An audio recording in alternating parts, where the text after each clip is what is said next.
Hello and welcome to the episode of the Bubbs on Sports podcast. Today we are joined by a very special guest, Mike Bisceglia.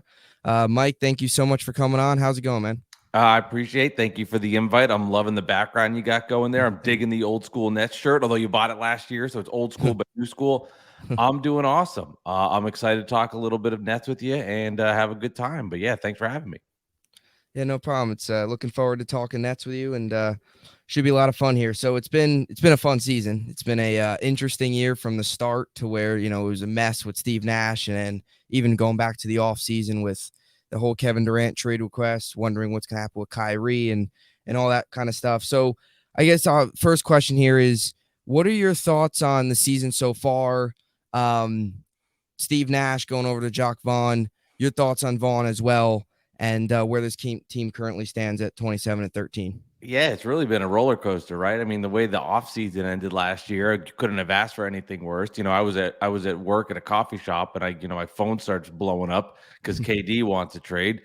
Fast forward, we know what happens. He's still here. The season starts, and they get off to a slow start. And then it's a mess, of course, with everything that happens with Kyrie Irving. Steve Nash gets fired, was hoping that they would make a change. They had to. And from there, once Kyrie came back, it's really been a very different season. And you have to give so much of the credit to Jacques Vaughn. He's done such a great job in rallying the troops, getting this team to play like a team. And you really I always thought that Coach Nash had to go. I didn't think it was this bad. And I can't believe the difference that has made, not only just on the offensive end, but I think, as any Net fan would note from watching this team, defensively, they have grown so much. And this season's really been the tale of two seasons so far. And unfortunately, I think we're about to enter phase 3 with the no KD era, but it was awful to start. And then it's been so much fun when you go 18-2, you're blowing teams, you're winning close games.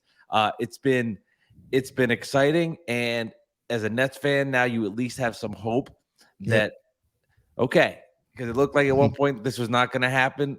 Who knows, this was going to blow up. But now, at least in your mind, you're going, all right, we're going to be in the dance. We're going to be in the playoffs, and we'll see what happens. Yeah, you're spot on. And especially with that last part, it looked early in the season, it looked as if there's a possibility maybe you can make some moves at the trade deadline and tear this thing apart and enter into another long rebuild, which this team's been doing for a while. So it's really been cool to see this team play hard for Vaughn get these guys to buy in. Yeah. Because clearly, obviously, that wasn't happening with Nash. No. You mentioned a little bit phase 3. How do you feel this team is going to react to Kevin Durant being out? He'll be reevaluated in 2 weeks, could be up to a month. Hopefully sooner rather than later he's back.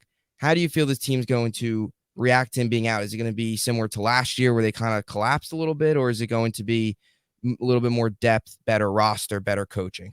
Yeah, I think it's going to be in between. Unfortunately, we have a track record now, and we have data to back up. When Kevin Durant goes out in mid-January, here's what happens, Net fans. This is what you get. Now, the first time with the James Harden era, Harden and Kyrie were awesome together. They were like 25-12, and I mean, really, we're playing fantastic basketball. And then we all know what happened last year when it imploded. It was awful. It was a disaster. They had an 11-game winning streak. At one point, you and I were on the Net roster having to play the Celtics when they were down 25-1 to start the game. I mean, it was a joke. I think it's somewhere in between. I think that's where it settles in. I think they're a 500 basketball team, and that's kind of my expectations. And I don't expect them to continue to expand on this and fight for the 1 seed. But at the same time, I expect them to win basketball games and not let this completely fall apart. And I think if you're a Net fan, you have to look at it with that. You hope for the best with KD. And let's say he misses 15 games, they go 8-7. And then you just move along again. Now, we will learn a lot about this team. I mean, there's no doubt about it. We'll learn a lot about Ben Simmons. We'll learn a lot about, TJ Warren. We'll see if Joe Harris can start playing better. Coach Vaughn today said they're going to change their style. It's going to be a lot more 3-point shots because they can't rely on KD's mid-range. So I think guys are going to have to step up and play better basketball. And it sounds simple, but it's reality, right? You lose your best player. And the part that scares me maybe even more than the offensive side is he was an anchor there defensively. And I do worry because this is what happened last year. When he went out, it wasn't as much the offense obviously suffered, but their defense was so bad. I don't know if they'll have that kind of drop off this year because they're definitely improved and Nick Claxton's been out of his mind. But I do worry on the defensive front. They're going to take a hit there, and there's just no way to prevent that.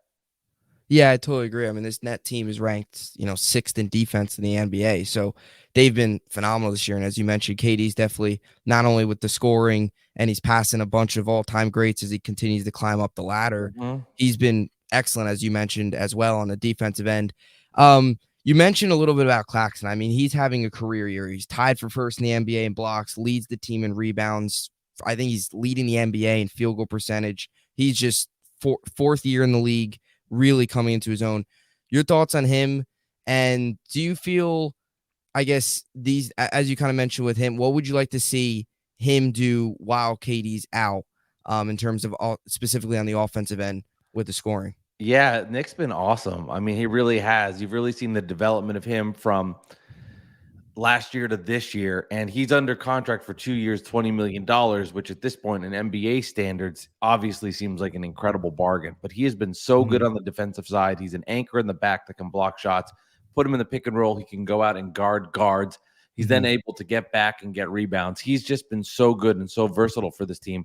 And offensively, he's done a really nice job beyond just finishing lob dunks. You've seen him have a couple of post moves where he's getting some 4 foot to 5 foot shots to go in. And the weird thing about Nick is, because although I feel like in the last game he did shoot his free throws a little bit better, but if you go back and look at his rookie season when he was first on the spot, he was shooting threes. He was taking jumpers. So it's in there behind him. It's somewhere inside of him.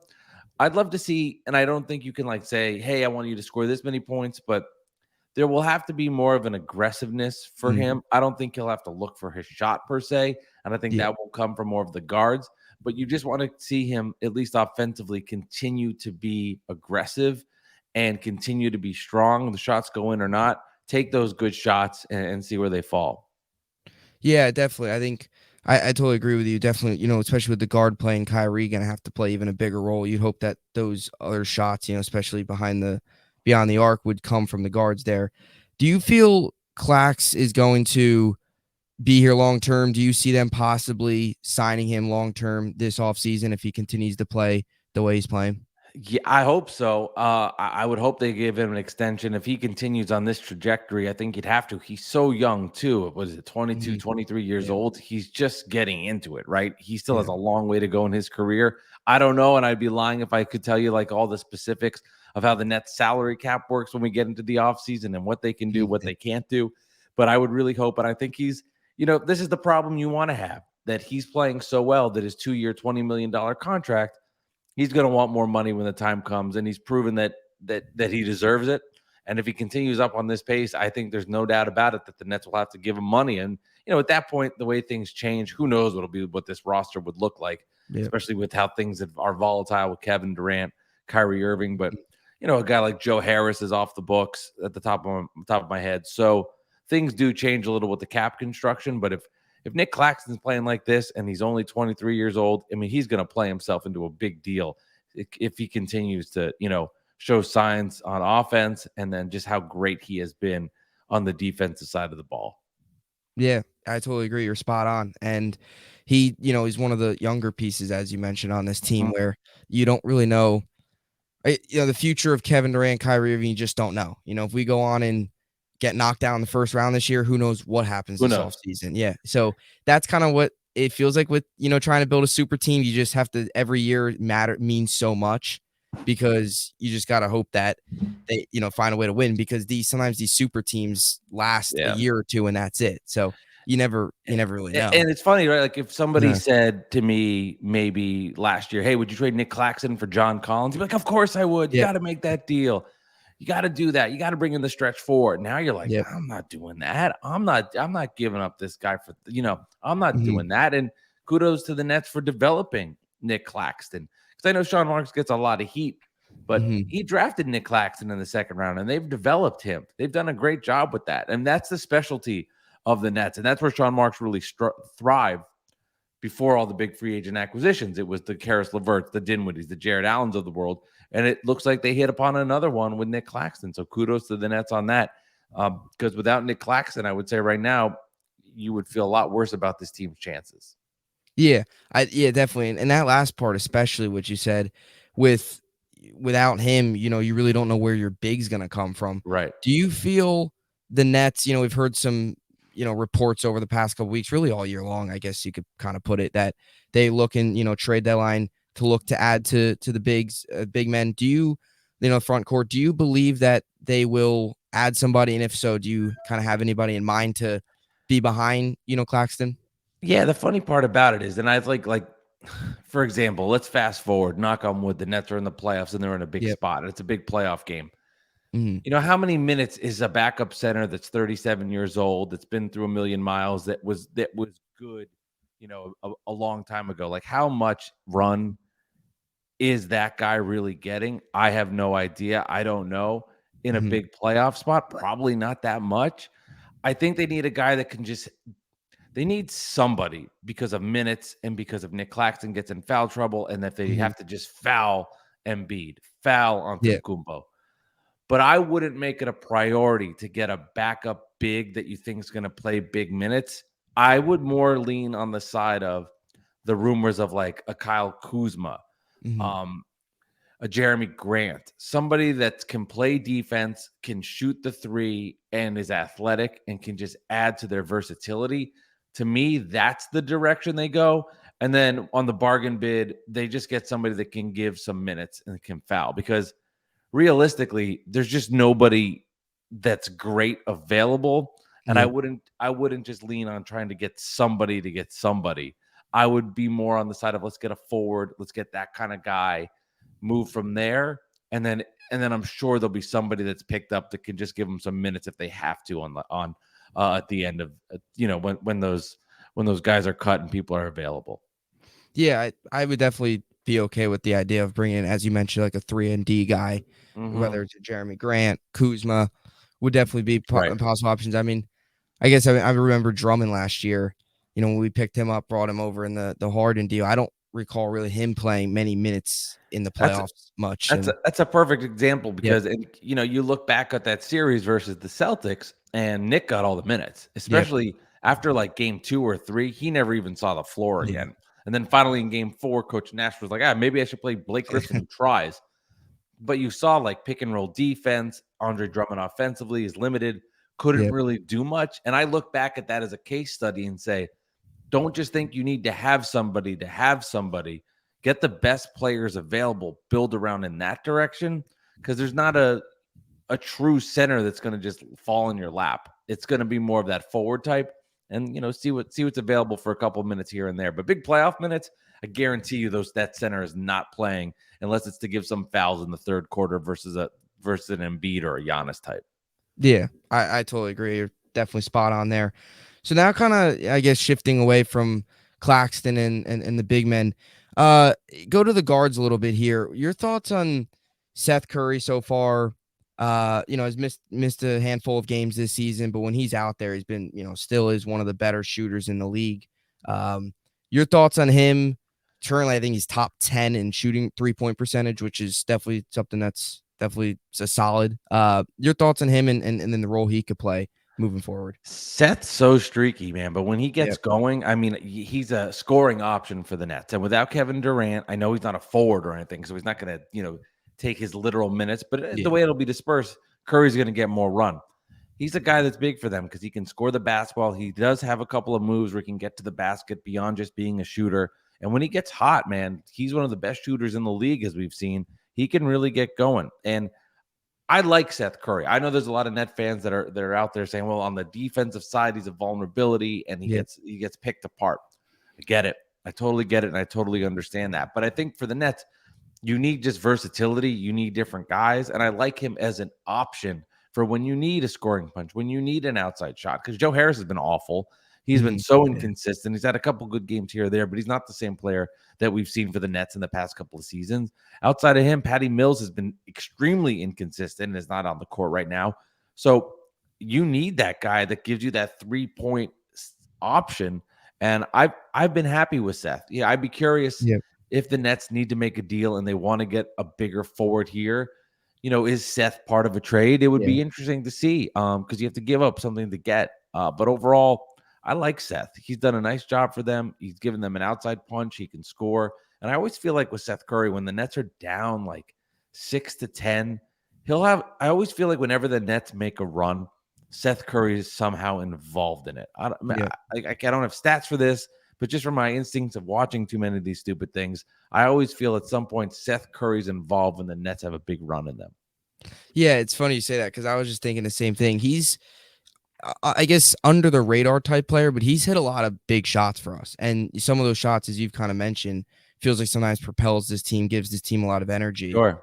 And as you mentioned, when we get on those extended runs or, to make a comeback or to build on a lead, whatever it may be, I definitely agree with you where he definitely seems to be kind of front and center of it, whether it's hitting a shot, drawing a foul, getting to the line, whatever it might be. And I think too, as you mentioned, that offsets some of his defensive struggles is what he can do on the offensive end of the ball, where he can hit the three, he can, stretch the floor and all that all that good stuff. So you talked a little about Joe Harris. To me, it goes back to the playoffs where we lost. What was it, 2021? I lose track of the years. I know the Bucks year. You can just call it the Bucks year. Yeah, Game 7. That's 7 games. Don't want to talk about it, but to me, he just struggled in that series. He did not look the same. And in last season, he only played 10, 15 games, got hurt, was down for the count. And in this season, he's still just not the same player. Do you feel it's age catching up to him, not the same player once was, or is it still trying to find his groove back from missing a ton of time last season? I think it's really just a combination of everything, and it's just the reality of life, right? He's a little bit older, which I don't think plays as much into it, but the injuries do, not being able to just get in the groove of things and confidence being down. I think that's a real factor. I think Joe, worked really hard early on stages of the Nets when that team was lack of talent, and he was a shining star for them. He was a guy that gave them 3-point shooting. He was tremendous in the year when they lost to the Sixers in 5. He really broke out. He won the 3-point shooting contest. I think for now, it's just coming off an injury, lack of confidence, and all of that combined with just a couple more years in the league, and he just hasn't been the same. Now, I don't think we're going to get Joe Harris of a couple years ago that's back and is knocking down shots at that rate, but I think it would be fair expectations for Net fans to be able to get a Joe Harris that's somewhat better than what he is now and giving them opportunity to hit shots because it's a bigger body and he's had a couple of moments. But they're going to definitely need more from him now with Kevin Durant out, especially because not that he's one of their bigger players, but he's not one of their smaller players. And Joe's going to have to step up his game. I don't think he's ever going to be how great he was. I was like great as a good of a player that he was. But I think we can expect that at least for the Nets' sake, if they want to, keep moving, get wins during the stretch, he's going to definitely have to be better. He's going to have to play better. Yeah, definitely. I still have that sense of, I guess, hope in a way where it's like, he's not quite what he used to be, but I still feel like there could be those games where he breaks out and goes 5 for 7, and racks up, 18, 19, 20 points and, has a nice night from 3, which is, it might not come as consistently, but I would hope to see that definitely, as you mentioned, especially over this stretch where we're going to need him to step up while Katie's out. Another guy that has really just came out of the middle of nowhere, spent some time with the Raptors, the Grizzlies, is Yuta Watanabe. He's been phenomenal. I mean, he's shooting over 50% from threes, hit a couple big shots this season. Your thoughts on him and just kind of him just exploding onto the scene out of the middle of nowhere? Yeah, Utah's been a lot of fun. He has hit big corner 3 after big corner 3. I like his athleticism. He's always involved in fast breaks. He's really so quick at getting to the basket. He's got a decent first step. And he's another one of the guys that Sean Marks hit on in this offseason that nobody was expecting much. And he's become a full-time rotation player for the Nets. Sometimes it's 7 minutes, sometimes it's 21 minutes based on how Jacques Vaughn sees things, how the flow of the game is going. But he has been such a nice surprise for the Nets. And I think he embodies just what this Nets team is, because last year was just rotten to the core. And this year he's smiling. There's fun, there's laughter, there's high fives. So it's almost like, to me, seeing Utah and his happiness almost is like the sense of the cloud that's been lifted off this organization from last year. And I think he embodies it, and he's been just so good for them. I mean, he really has hit some pretty big shots for this team, on multiple occasions. And without Utah, they have less wins. There's no doubt about it. He's a big piece to this puzzle right now, and excited that he's on the team and not somewhere else. Yeah, I totally agree. What you said there was spot on. Last season, this team was, dead, no energy, just wasn't the same. I mean, depressing. Yeah, it was really bad. Goran Dragic, watching him and stuff. It was just and Goran trashed the team when he left. He was like, these guys don't care for one another, and that's all changed. The thing with the Nets is it could change back at any moment, and I understand that. So you have to live in the moment and enjoy it while you can. But at this point, knock on wood, Kyrie, Durant's hurt, but everything right now, from just off the court and energy and coaching, now all the pundits and the national shows, right? They don't have that fuel. It's just basketball. When it's just basketball, it's harder to poke at the Nets. Yeah, I totally agree. No off the field stuff to worry about. Feel good about the coach. Something I just wanted to actually bring up here about the coach. Something that I didn't like about Steve Nash personally was his timeout situations and his timeout management. That was bad. It was really bad. Your thoughts on Jacques Vaughn? He's calls a lot of timeouts, calls them, and anytime he sees we could be up 12 and a team could go down, get a turnover, transition, basket, boom, we go miss, they get a score, quick 4-0 burst. He calls a timeout, even if we still have a 6 to 8 point lead. Your thoughts on that? I feel like Steve Nash would let it get out of hand, then he would call a timeout when the damage was done. Yeah, Jacques Vaughn definitely has a better feel for the flow of a game, of when to call a timeout, when's the smart time to do it. Steve Nash was lost on that. I wonder, because if you were to compare the players, Steve Nash, Jacques Vaughn, it's not even a comparison. Jacques Vaughn, backup point guard, journeyman a little bit. Steve Nash, Hall of Famer, one of the best point guards to ever do it. I wonder if because Nash was so good, he almost was like, if I was out there, I'm not worried. I don't need a timeout, but not having a pulse of what you need for a team, that's just a theory of mine. But Vaughn has such a good recognition of when to call timeouts. He's always, I love this too. It's like, do you ever see Mr. Deeds? Have you seen that movie with Adam Sandler? I think I've heard of it, but I don't know if I've seen it before. But the butler from Mr. Deeds, he's like nowhere to be found, but then like all of a sudden, like kills just like automatically appear in the screen. I feel like that's Jacques Vaughn, where all of a sudden, like, he just races up half court, calls a timeout, and you're like, okay, I guess we're calling a timeout.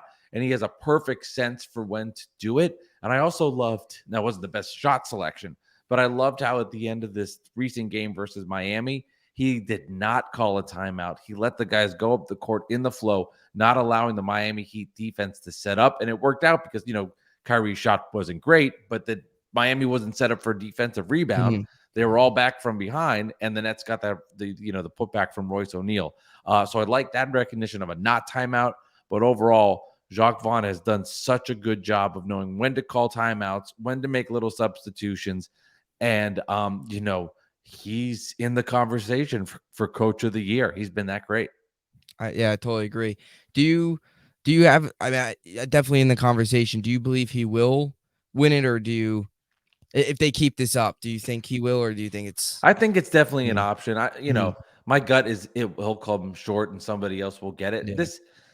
It's funny because this award usually now goes to not like who's the actual Coach of the Year, but it's which team overachieved and did a great job. Like right now, Rick Carlisle with the Pacers is probably in the conversation because of how good Indiana has played, as an example. We'll see what happens with the Kevin Durant stuff, but I think at least at this point, you have to put him in the conversation. Does he ultimately win? I'm not sure. But, because nationally coached whatever it was, 6-7 games, he's going to end up coaching 75 games. So he'll definitely have it in him. And, we'll see. If I'll say this, I hope he wins Coach of the Year because that means something went right for the Nets. Yeah, I totally agree. I mean, I was glad to see him win Coach of the Month for December. I mean, excellent month, and to take this team again to where it was from. I mean, it was a mess to where it is now. So good. Yep. And I mean, too, especially with him, I mean, the Ime Udoka stuff going on as well. And then to go with Vaughn, I know some fans, what were your thoughts on Udoka? Were you, obviously had the off the field issues in Boston. Were you concerned by that? Did you want him here? What were, I guess at the time, who did you want originally as Steve Nash? definitely happy that Nash was gone. And Mm-hmm. at the moment, my thought was you have to just wait a little bit to let things kind of cool off. You can't. Yep. Things were so bad, and the perception around the Yeah. Nets was just so rotten. What is going on with Kyrie? Yeah. That to have them to bring in somebody with what had happened to him last year in Boston Yep. would have just been despicable on so many levels that I was Yeah. like, you just got to wait a little bit, at least from the Mm-hmm. PR perspective. Yeah. But then Jacques Vaughn did what I think is like the American dream, right? Yeah. Someone gives you an opportunity and he says, sorry, I'm going to take this. I'm going to get things moving. And he got the respect of the players Steve Yeah. Nash never had. And I know this, your question was about Udoka and not Vaughn, but I just want to reiterate one thing about Jacques. Mm-hmm. There was one play where Kyrie did something on the court, called his own play, and just shook off Jacques Vaughn. Yep. And Vaughn said, no, you're not doing that. And he was upset about it. He instantly called a timeout, benched Kyrie Irving. Irving went to the side, sulked, looked disappointed. As bad of a look it was for Kyrie there to have no respect for his coach, what it did was he gained the respect, and he now looks at Jacques Vaughn differently. And I thought that was such a pivotal moment. And I think, Udoka would probably have some of those similar qualities as a coach. And that's what that moment for me with Vaughn, I was like, he gets this, because I know that Kevin Durant loves Kyrie Irving, but Kevin Durant, and you see it a little bit on the court where they have discussions, but LeBron could like go to Kyrie and say, hey, snap the blank out of this. Kevin can't do that. They don't have that kind of relationship a little. And I think Durant appreciated Vaughn doing it for him. And I think that was a big moment for the Nets. Yep. I couldn't agree more. Accountability. Totally. That's the word. And, and Steve Nash, I mean, the team was just, it was basically like just playing in a park. I mean, it was just do whatever they want. And they didn't care. They didn't care for one another. And that's changed. Exactly.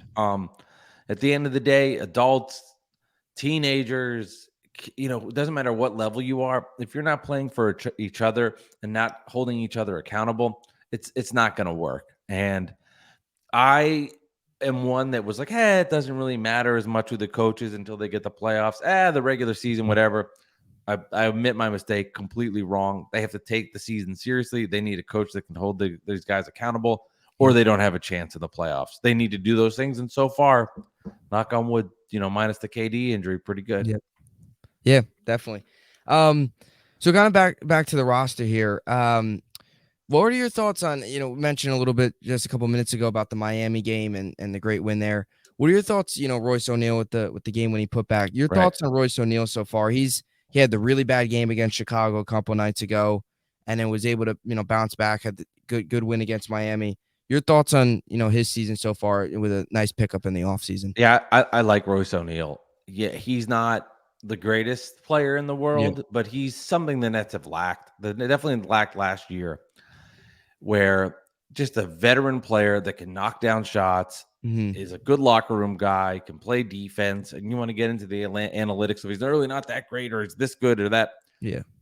They were so bad at depth last year. It just gives them another piece to have. And I've been thrilled. I love having Royce O'Neal on this team. He had that big shot to start the season versus the Raptors. He was awful, I guess. Of course, versus the Bulls, he was 0 for 8. But for the most part, he's been pretty consistent for this team. He's given them another 3-point option. And with Joe Harris being awful and struggling right now, and Seth Curry, as we mentioned, he can score, but he's a little small on the defensive side. Royce O'Neal is a guy that's getting minutes, and I do worry about a little burnout on that front because Jacques Vaughn has gone to him a ton, and he's the guy that's getting the most minutes as a role player. I don't have the stat in front of me, but he's definitely up there at minutes in the league. But overall, I've been, you just say like, Royce has been solid. Royce has been a good role player and a glue guy on a team that if you're going to win a championship, you need guys like Royce O'Neal to step up. Yeah, definitely. And you mentioned with the minutes, he has played a lot, and he's played a lot of quality minutes, as you mentioned. A nice kind of, 3-and-D type piece, that can knock down some shots. I mean, looking at the game the other night, Miami, he played 35 minutes, which is right up there with, KD and Kyrie. I mean, Kyrie, I think, played 40. I think KD obviously played a little less because of the injury. Right. But I've also liked what I've seen out of Royce as well. And as you mentioned, too, a good leader, veteran in this locker room. for this team. Another reason why Exactly. I think this team is, as we've mentioned a lot tonight, very close, tight group, playing together, high energized, and that's been a big reason for our success. He's not quite as Yeah, athletic as like Jeff Green, and he's a little yeah, different of a player. But like the 2 years ago where they had Jeff Green, it just reminds me not that they're the same guy or the same player, but hmm they have leadership. They have guys that you at a big spot and a big moment can put on the court and put yeah, alongside superstars. yep, definitely, totally agree. Uh, So moving on also to another piece that we picked up in the offseason was TJ Warren, who it was kind of an interesting pickup where I personally like the move, but he was a guy that was, hurt for a while. I think this year, that Toronto game where he made his debut was like the first time he played in 600 something days, or it was It's been a something. minute, yeah, Yeah, it something was wild. wild. But something that I've liked about TJ Warren, and you can add on to this as well, is in the bubble, obviously, he had a crazy numbers in the bubble, and he was knocking down a ton of threes. But something I've liked about him this season is I've liked what I've seen out of him from the mid range, and Yeah, and he hasn't taken a ton of threes. He hasn't been excellent from deep, but I've liked what I've seen out of him right. from the mid range. Your thoughts on TJ Warren? Yeah, TJ Warren has been a nice pickup for the Nets. I mean, he's cooled down a little bit and he's starting to miss Mhm. shots a little bit more, but overall, then it just gives the Nets another guy that can score and play defense. Again, something they lacked last year, a bigger wing. Mhm. He's been a nice pickup for them, and this is a big spot for him on a couple of fronts, right? One, Kevin Yep. Durant's out, so you would assume TJ Warren's going to pick up some minutes. How many can he handle? We'll find out because he's coming off that injury. What do the Yep. Nets do exactly with him? But he's basically signed a minimum contract. Here he is now with the opportunity of a lifetime with Kevin Durant going out. It's the natural step for him to go in. He's playing for a contract too. He can step Mhm. in here, play well. Team's going to spend money on TJ Warren if he can prove Yep. himself here. So this is a big opportunity for him. And they're going to need him again with Kevin Durant out. He's another guy that's probably top of the list where he needs to step up, score more, and he's going to get the opportunities. He hasn't been shy to shoot. Mhm. He has not been scared to do that. And Yep. I expect him to get a bulk of that. I think he'll go for it. And he's not going to fill Kevin Durant's shoes, but I think, Yep. he's the guy that's the natural progression there. And he's been a big step for them, right? Like, I mean, not playing Yep. in that many games to just come back on the court, defend, hit some shots. He's another guy that's hit some big, as you mentioned, those mid-range shots. So big time opportunity here for TJ Warren, who's another one of these bench guys that's just been really good for the Nets. Yeah, definitely. And you kind of mentioned how much will they, use him and stuff. I guess minutes wise, do you think he'll get up in the upper 30s, 30, 35, 36-ish where like Yeah. Royce and the other guys are, or do you think I they'll lower it a I little bit? I think they'll lighten the load a little bit because the Nets have not given a lot of minutes to guys coming off injury. So I would be Yeah. surprised if he got up there. I think it'll happen. I think there'll Yeah. be times where it might happen, but I think they'll limit his minutes and not try to get it there, and more in that 28 to 30 range is what you'll see from TJ Warren. Mhm. And it's just going to have to be a lot of filler from around. I know that Cam Thomas isn't a forward, so he's not going to take Yeah. exact minutes in there from Kevin Durant, but there's a trickle down effect now where Kevin Durant's out, TJ Warren moves in, so there's more minutes to have. And if the Nets are looking for scoring and then they're in a slump or they're not getting the ball in the basket because there's no KD and it's just not working, Cam Thomas is a valuable option. Mhm. So his minutes will go up. Curry's minutes will go up. Joe Harris's minutes will go up. Yeah. Utah Watanabe's minutes will go up. I think Nick Claxton's might go up a little bit. And I think you'll see a little more Day'Ron Sharp now without KD. If they need to go with a little size, Nick's out, Ben's in foul trouble, you're going to have to go to probably Day'Ron Sharp. So I think you're just going to see all the cast of characters you've really Yeah. seen play just get a bump up, each of them like from 3 to 5 minutes to fill that void and equal that 38 that Kevin Durant was getting. Yeah, definitely. I think I'm interested to see what Cam Thomas can do if he gets some extended minutes.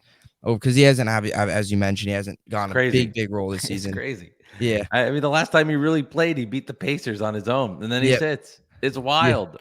Him It's and wild. I do think if the Nets make a trade, Cam's probably gone. yeah.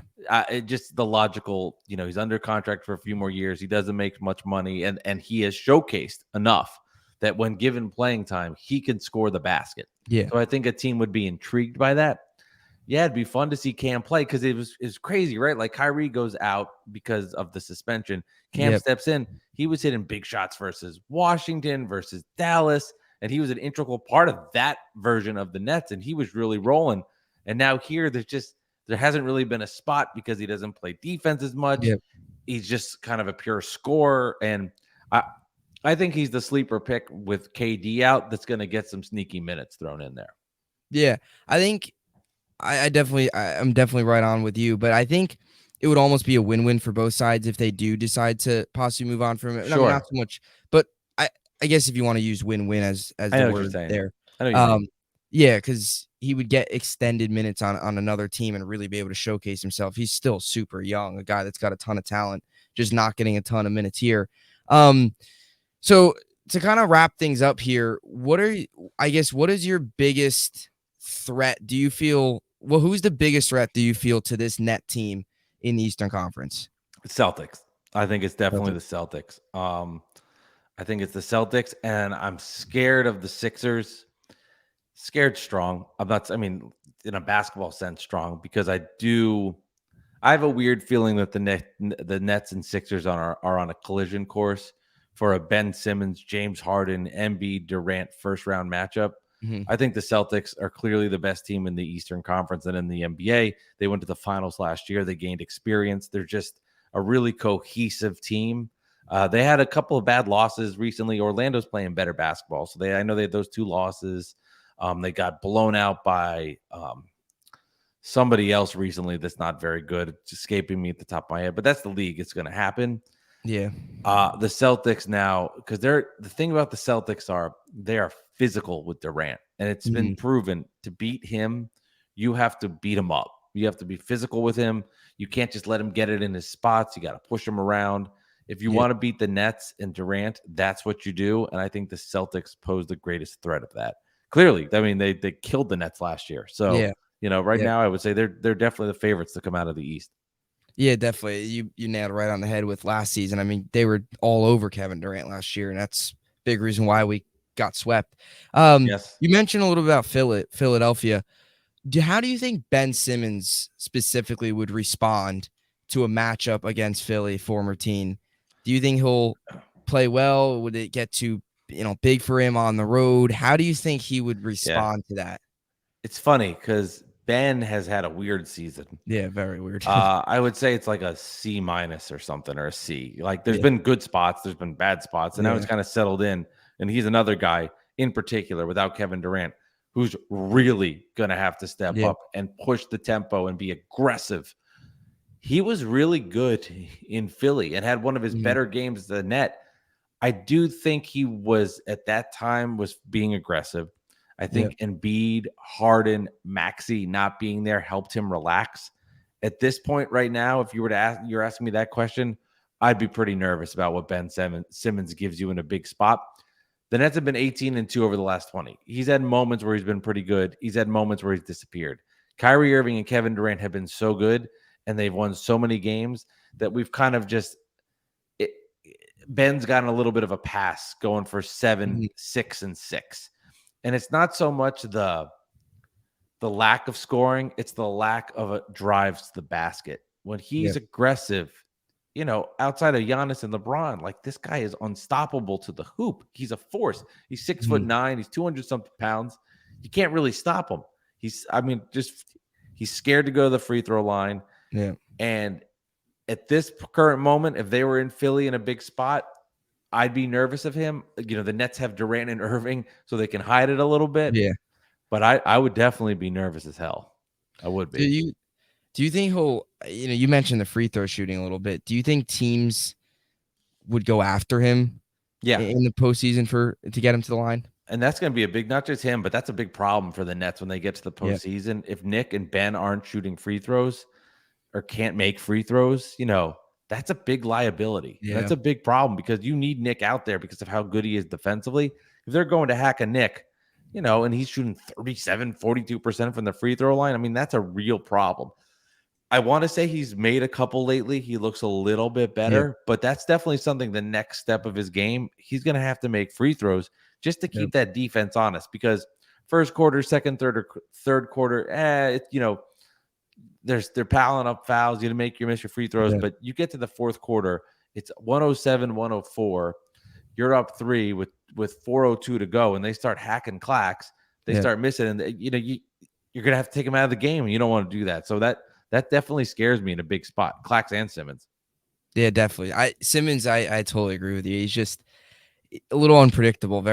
He's all over the place. He'll have some moments here, and then he'll you just scratch your head watching the game. But you can see it at times, right, where it comes out, and you're just like, oh my God, I love this guy. Like, I have such a Ben Simmons crush at times, where I'm like, just do that every time. And he does, just get in the passing lane, steal the ball, make the right pass. I mean, his best attribute to the Nets right now is definitely pushing the tempo and getting it out to the 3-point shooters. He does that really well. But it's the Kevin Durant's out. They're not asking him to be Kevin Durant, but he's got to be more aggressive offensively. I predict first quarter Celtic game. I'm not saying he's going to make shots. He's going to be very aggressive looking to score in that first quarter. And then fourth quarter, he'll vanish. But that first quarter, he'll be very aggressive with the basketball. I think the Nets will make that a point. Yes, definitely. I guess to kind of do the opposite of that question, definitely Celtics, Sixers. Who would be the team right now that you would like to see, first round or, deep in the playoffs if you had to choose one team? I know that's sometimes a tough one. Yeah, I mean, I'll tell you, I don't want to see the Knicks. I would not want to see the Knicks in the first round, because I would just doing a podcast with a Knicks fan, that would just be a pain in my ass. The Pacers have the lack of experience, so I would say them, but I know that'll bite me because they're young and they would have fun. I think really the key is you just want to be a top 3 seed, because you don't want to, for 2 fronts. One, if you're a 2 or a 3, that means you're going to have to see. If you're a 4 or the 5, it means you're going to have to see one of the big boys in the first round. Yep. And if you can just get to that higher spot, then you play the Pacers, you play the Hawks, you play one of the lower end teams. So I don't know if it's a team in particular, but it's just so you can get out of that first round matchup, because the East is so deep. Nets, Sixers, Celtics, Bucks, Cavs, and then even the Heat, who were in the Eastern Conference Finals last year, close to going to the finals. They haven't put it all together. There's 6 teams in the East that could go to the finals. I mean, there really are. So I think just trying to get to that 1-2 spot, you could avoid those teams. But really, if you're going to win a championship, you're just going to have to deal with all this stuff. You're going to have to play tough teams, and you're going to have to get wins. So it's really about the Nets and just playing great basketball, and the rest takes care of itself, knock on wood. Yeah, definitely. The East is strong, especially, you look at Cleveland. I mean, if Donovan Mitchell goes off for 70 again, it's crazy. I mean, their depth is wild. The Cavs are a good basketball team, and they're really great at home, which is why that net win in Cleveland was so cool. Yeah, definitely. And they got a good mix of some young talent. Donovan Mitchell been in the league a little bit, and obviously Jared Allen as well over there, the Fro. Ricky Rubio coming back as well. So they're Rubio, Kevin Love, Karis LeVert, they're deep team. The Cavs are legit. Yeah, definitely. A lot of good teams in the East, and then the West is so tight too, which is wide open. It's not like a couple years ago where it was like, well, congrats to the Warriors, you're going to win the NBA title. I mean, you could probably say there's probably 10 NBA teams that could win a championship this year, and you wouldn't be shocked, which is nuts, which is good for the league, I think. Yeah, definitely. A lot more, not the same teams every year, especially, and you mentioned too with the Warriors. I mean, Curry missing a lot of time definitely hurt him, and then he even came back and they still lost. So they're not quite where they were last season. So yeah, it would definitely be interesting to see how the rest of the season plays out. All I want is just to keep your head above water while KD's out, get him back. I would like to, if you get him back, be in at least still the top 4, top 3 in the East, and then that'd be great. Go from there. I don't want that'd be great. And then fall down to 5 or 6, and then you're climbing the rest of the way. Fingers crossed. Yep. Kevin, get back. We need you. Hit definitely. So that'll do it here. Just want to wrap things up. Tell everybody where they can find you. You mentioned earlier you got a podcast, Bad Weather Fans. So tell everybody where they can find you, Twitter, all that good stuff. And Yeah, absolutely. Bad Weather Fans of the podcast. Mike Delivers Pod on Twitter and Instagram, and the podcast is a Nets Knicks podcast. I do it with the Knicks fan. I hate the Knicks. I'm on the record of saying that. I don't mind saying that. My partner Alex, he hates the Nets. He doesn't mind saying that. So it makes for an interesting show. We've had some really cool guests on in the past. Meta World Peace, Richard Jefferson, Tracy McGrady, Kerry Kittles, to name a few. So if you want to check it out, you can get that on YouTube or wherever you get your podcast. You'll be able to find Bad Weather Fans. Yep, definitely a lot of fun. I really enjoy listening to it. It's fun to Thank you. see you guys going back and forth, Nets and Knicks fans. It's, Yeah. cities, it's nice at least. I mean, I don't like the Knicks either, but at least it's nice kind of having two teams at least in the race because it makes for the It two does. fan base rivalries. Yeah, I'd rather that. if the teams ever got great at the same time, it would be a lot of fun. I mean, it really would be. And I think, New York that loves basketball, New Jersey that loves basketball, Yep. I think it would make for a lot of fun. I just don't want to see it in the playoffs because I don't want to deal with that kind of stress. Yeah, and then if we were to lose, you'd never hear the end of it. Yeah, the podcast would be over. That would be the last time I ever do it. I'd be moving on to do Devils hockey or something. I'd be done. Yeah, it would be wouldn't be good, definitely. So No, it would not. thank you again so much for coming on. Really appreciate it. A lot of fun. And as always, hope you enjoyed it. And thanks for watching.